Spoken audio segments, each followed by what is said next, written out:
कहीं मेम साहब का आशिक है क्या? क्या?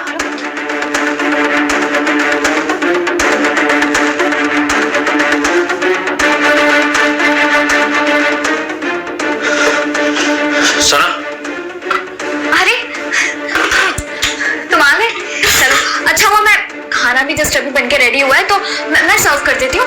तुम जाके बैठो ना किचन में, क्यों आ गए डायरेक्ट? सना, मुझे गैस लीक होने की स्मेल आ रही है। मुझे जरा सिलेंडर चेक करना है कबर्ड में। हटना जरा। अरे कैसी बात कर रहे हो? अभी खाना बनाया मैंने और मुझे तो कोई स्मेल नहीं आ रही ऐसी गैस की। लेकिन मुझे आ रही है, इसलिए मैं अपनी तसल्ली के लिए चेक करना चाहता हूँ कि गैस लीक हो रही है, क्या प्रॉब्लम है। तुम हटो, मेरे को चेक करना दो। हट। अरे क्यों सिलेंडर चेक करना है? तुम ऑफिस से आए हो, थके हुए हो, क्या फालतू की चीजें लेके बैठ गए हो? और मैं सुबह से घर पे हूँ, मुझे नहीं पता क्या कि घर पे सिलेंडर लीक हो रहा है या नहीं हो रहा है? हाँ सना, तुम मुझे सिलेंडर को छूने क्यों नहीं दे रही हो? कबर्ड में सिलेंडर ही रखा है या फिर कुछ और रखा है जिसे तुम छुपा रही हो और मैं उसे देख ना पाऊं, ये तुम कोशिश कर रही हो? ये कैसी घटिया बात बोल रहे हो तुम? हाँ, ये हमारा घर है, तुम्हारे और मेरे अलावा कोई नहीं रहता और बस कमला काम करती है। 3 ही लोग हैं घर में, चौथा कौन होगा? शक कर रहे हो तुम उस पे? इल्जाम लगा रहे हो?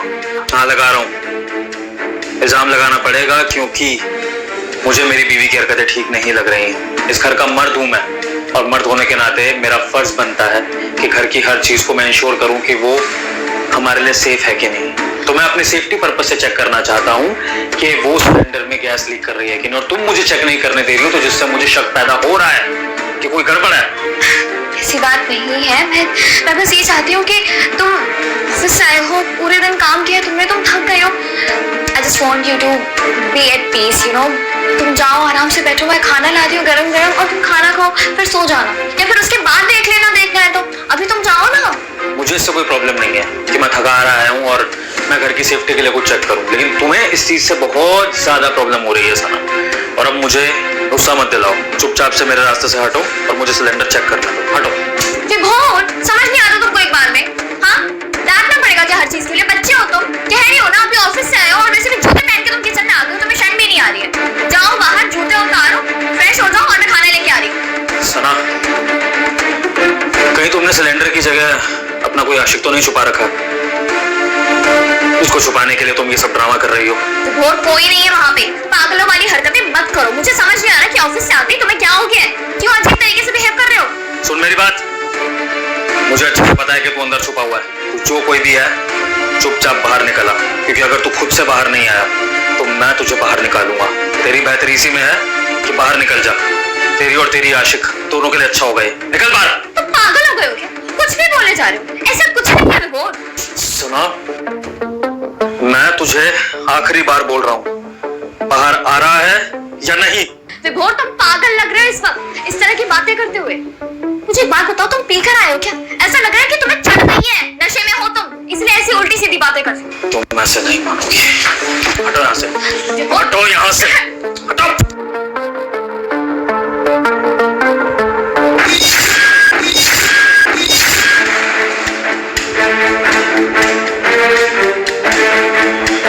बाहर निकल, निकल, निकल बाहर, निकल, चल, चल। विभोर, विभोर, चल, विभोर, चल। विभोर, क्या कर रहे हो तुम? छोड़ो उज्जवल को, दिमाग खराब हो गया है क्या? उज्जवल, अब इस लड़के का तुम्हें नाम भी पता है? अंदर तो तुम बड़ी कहानियां बना रही थी, बहुत बकवासें कर रही थी कि मैं नहीं जानती कौन है, तुमने पी रखी है, पागल हो गए हो क्या, मैं ऐसा करूंगी क्या, बहुत ऐसी इस तरह की बातें कर रही थी जैसे तुम बहुत ही सती सावित्री औरत हो। फिर इसका नाम कैसे पता? आ गई ना तुम भी उसी घिनौनेपन पर जिस पर पूरी दुनिया चल रही है।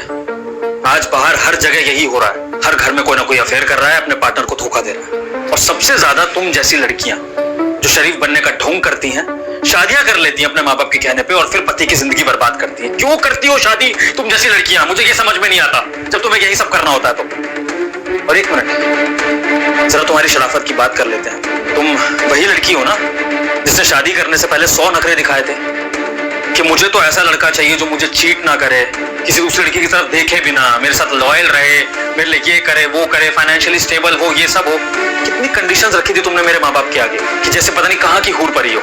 लेकिन फिर भी हमने तुम्हारी सारी कंडीशंस पूरी करी, मैंने सारा लॉयल्टी टेस्ट दिया, मैंने तुम अपना फोन तक चेक करा दिया, मैंने तुम अपना बैंक बैलेंस दिखाया, मैंने अपने रिश्तेदारों से मिलवाया, दोस्तों से मिलवाया, सब कुछ कराया, अपने ऑफिस तक तुम्हें ले गया ये दिखाने के लिए कि मैं कितना शरीफ इंसान हूँ और मैं तुम्हारे काबिल हूँ कि नहीं। और उसके बाद तुमने अपने माँ बाप की सहमति से मुझसे शादी करी थी। तो यही सब करना था। तो वो सब ड्रामे क्या थे? क्या बन के दिखाना चाहती थी अपने आप को? हैं? हम मर्द पागल हैं जो हम लॉयल्टी टेस्ट देंगे? जब तुम जैसी लड़कियां धोखा दे रही हो, सरेआम धोखा दे रही हो, तो फिर लॉयल्टी टेस्ट हम मर्द क्यों देंगे? तुम दोगी ना? चलो छोड़ो। अब क्या वजह थी अफेयर करने की? सब कुछ था तुम्हारे पास, तो अब क्यों किया अफेयर? Shut up. कोई अफेयर नहीं है ये। ऐसा नहीं कि तुमसे शादी होने के बाद मैं इससे मिली हूँ और उसके बाद हमें प्यार हुआ। जब तुम मेरे घर रिश्ता लेके आए थे ना, उससे भी 2 साल पहले से ही हम दोनों एक दूसरे से प्यार करते थे, रिलेशनशिप में थे हम और शादी भी करना चाहते थे। वो तो घर वालों ने जबरदस्ती मेरे सर पे तुम्हारा रिश्ता लाके मार दिया।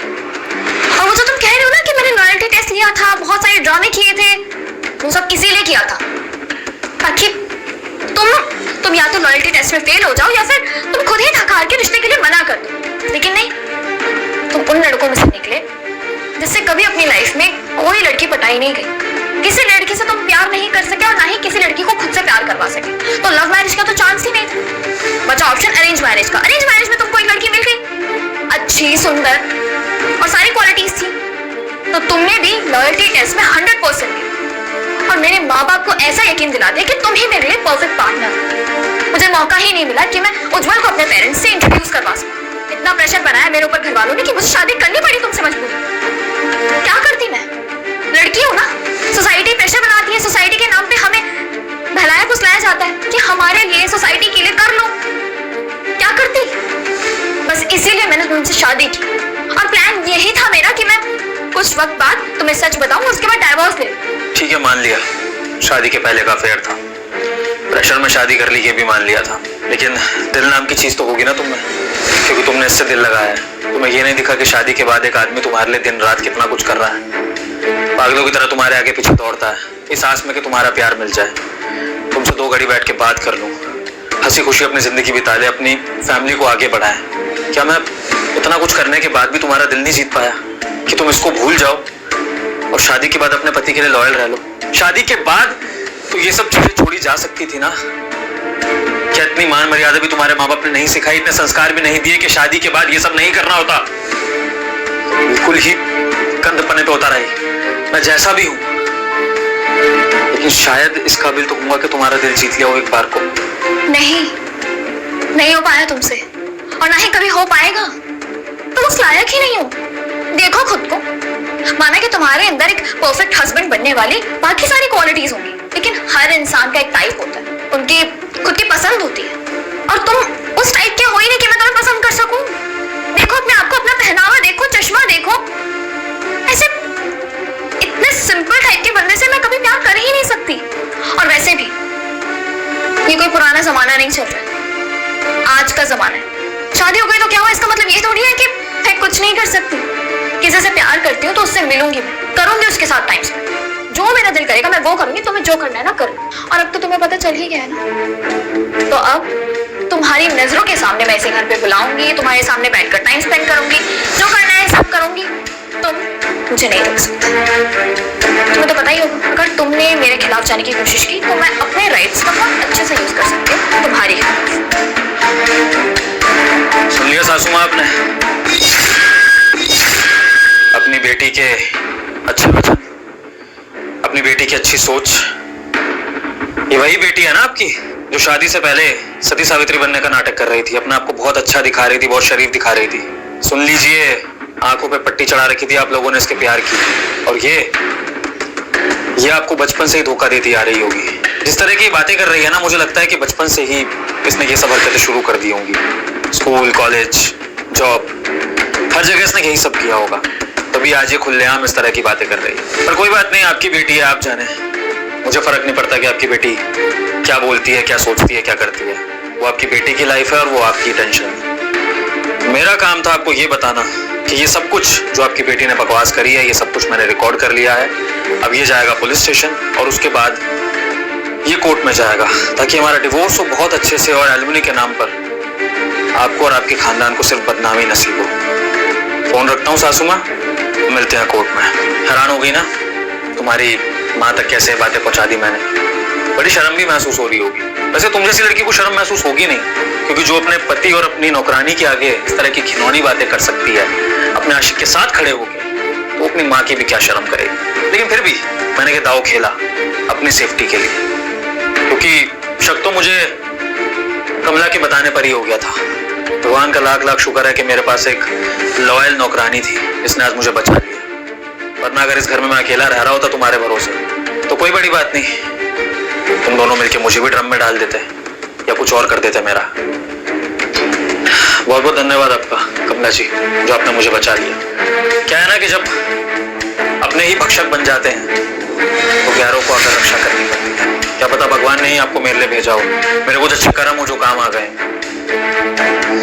और हाँ, क्या कह रही थी तुम? खुले आम तुम इसके साथ इस घर में रहोगी और जो तुम्हारा मन करेगा वो करोगी? बिल्कुल भी नहीं। ये जो प्रूफ है ना मेरे पास, इसके भरोसे अब मैं कोर्ट तक जाऊंगा और तुम्हारी धज्जियां उड़ाऊंगा, और कल ही जाकर मैं ये सब कुछ सबमिट भी कर दूंगा। तो अगर कल से तुम और तुम्हारे आशिक इस घर में टिक भी गए ना, तो याद रखना ये पूरी सोसाइटी इकट्ठी कर लूंगा, और कोई बड़ी बात नहीं कि पुलिस तुम दोनों को डंडे मार के यहाँ से बाहर निकाले। निकलो यहाँ से। Get out.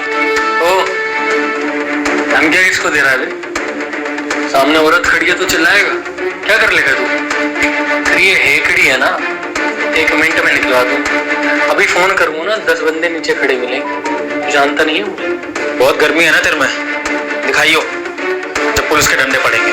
और जो तू इतना चौड़ा हो रहा है ना, ये रिकॉर्डिंग तेरे घर भी जाएगी।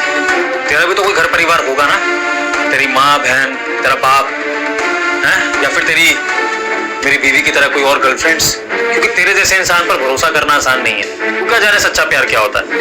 क्या पता तूने इसकी जैसी और फांस रखी हो पैसों वैसों के लिए, तो उसको भी सच्चाई पता लगी जाएगी।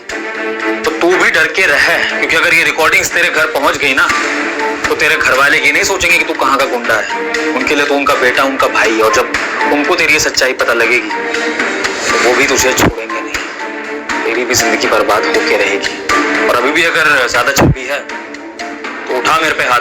मेरे एक चिल्लाने पे ना 10 लोग इकट्ठे होंगे और तुझे घसीटते हुए लेकर जाएंगे पुलिस स्टेशन तक। आजमाना है तो आजमा ले, वरना अपनी बंदी को लेके बाहर निकल यहाँ से। निकलो दोनों। चलो सलाम।